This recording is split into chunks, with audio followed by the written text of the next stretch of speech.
We knew nothing else. The priest had the power to turn that host, that piece of bread and the wine, into the body and blood of Christ. And that was something none of us could do. I mean, that was the ultimate magic trick. It was this mystery that you were taking part of. And the priest was the guy who gave you access to that. It all reinforced that sense that these people have a power that we don't have, the direct line to God. But that's why I wanted to be an altar boy. You actually handed them the water and the wine, and you were there when they were making this miracle happen. I remember wanting to be a priest. Early on, that's what I thought was going to happen. Okay. You, Joe? That's me. 1964. Me and Billy Mahoney were the smallest kids in the first grade class and have to be the page boys in the May procession. I cried all day when they gave me that costume to take home. Paul's in high school now, but he's still an altar boy back at St. James. It's an Irish school. All the nuns and all the priests are Irish. Father McCormick and Father Birmingham are the youngest priests. They're not as scary as the old ones. Birmingham, when he first showed up in Salem, was right around the time that the Vatican II was happening, and there were a lot of changes, getting rid of the Latin in the Mass. And he was young, and he was more of a liberal thinker, I'd say, than, you know, the Monsignor O'Leary's or Father Scrungy down at the Italian Church.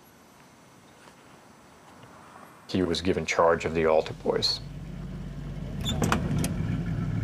Birmingham had this big, shiny black Ford Galaxy with red leather interior. I mean, it was cool. You're, you know, this young teenage kid in the 1960s, and here's this guy who pulls up in this big, black, shiny car. It was always waxed. I mean, that was my memory of it. We'd take groups of us for rides, and he was immediately very friendly and gathering us all around and saying, let's go to Hampton Beach, and let's go to the movies, and let's go to Boston. Here I was at St. John's Prep, this very intellectual, academic environment. And so here comes along this priest, this intellectual guy. I remember he took us to see Juliet. And I remember he brought us to see a Pasolini film, the Gospel According to St. Matthew. He was taking you golfing and taking you to the beach and taking you on ski trips. They had to be covering for him saying Mass because he wasn't there to do it. He would have us come over to the rectory on Friday nights and Saturday nights and have pizza parties in the Monsignor's parlor. We'd sit around and watch TV and joke around and do whatever, you know. And it was always a group of us, so I always felt real comfortable going into the rectory. It was like the clubhouse. I thought he was going to be a priest, yeah. I was hanging around a priest. At that time, being a priest, God, in our family, the Cultrera's family, there was a priest in Sicily. He got shot to death, though.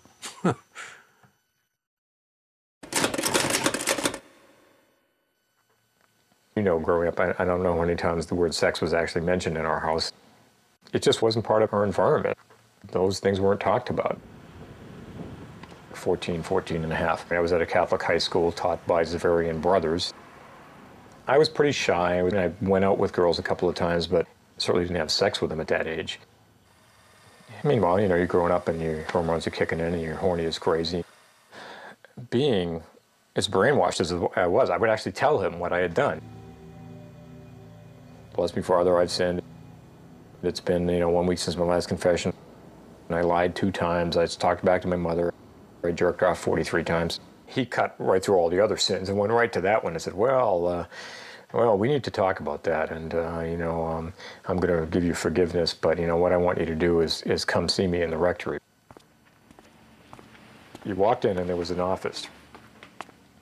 He's behind the desk, and I'm in a chair, and we discussed this problem. I remember him saying, it's kind of normal for boys your age, but it can be a real problem, and so we're going to have to work with this. And it was like this merry-go-round. You'd go to confession, you'd confess masturbation, and you'd have to go back to the rectory.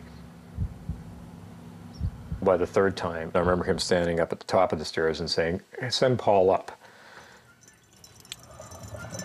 I remember going to the top of the stairs and seeing the living room ahead of me, and I remember him saying, no, we're going to go to my room.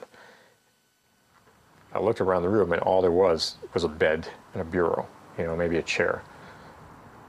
He says, what I think part of the problem is that you're too tense. So he says, lay down on the bed. He said, I'm going to give you a back rub. This will help you relax. And I don't know. He's the priest, you know. He's got the hotline to God. You know, he knows he's the guy who does the magic. He's everybody's friend. He's not going to hurt me or anything.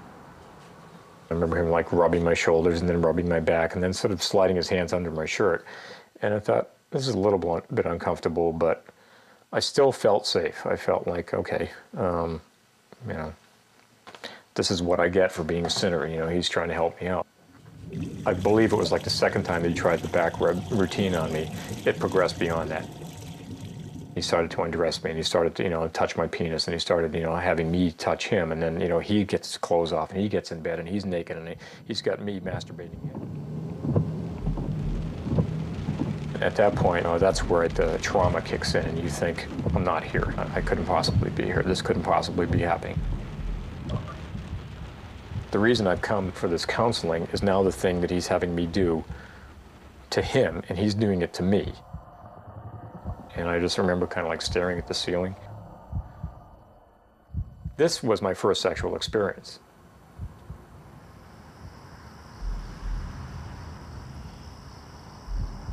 If it was nighttime, it was dark, and we'd drive around the streets.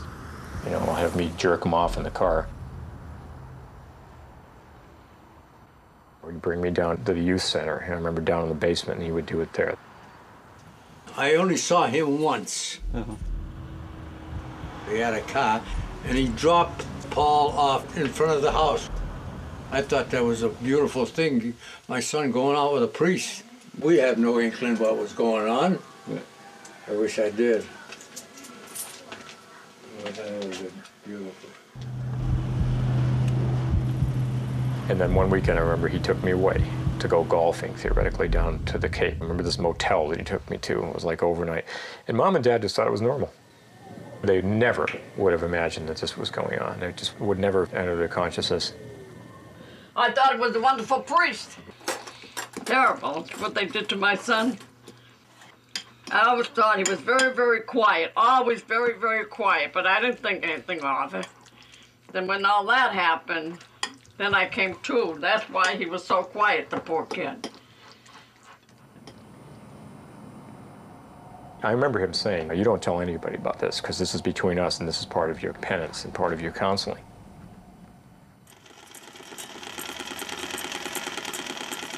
I still had my paper route back then, and I'd deliver papers and go over to the rectory, you know, get my counseling session, and then go home and try and act like nothing happened. Of course, I'd be shaking, and I'd be like, you know, wanting to throw up. You got to think back when we were growing up. You didn't talk about things like that. Maybe that's one of the reasons Paul couldn't come out and say, hey, Mom and Dad, or Maria, you know, this is what's happening. It might explain, you know, how quiet Paul was, but I wasn't picking up on anything like that. I just thought, that's Paul, you know.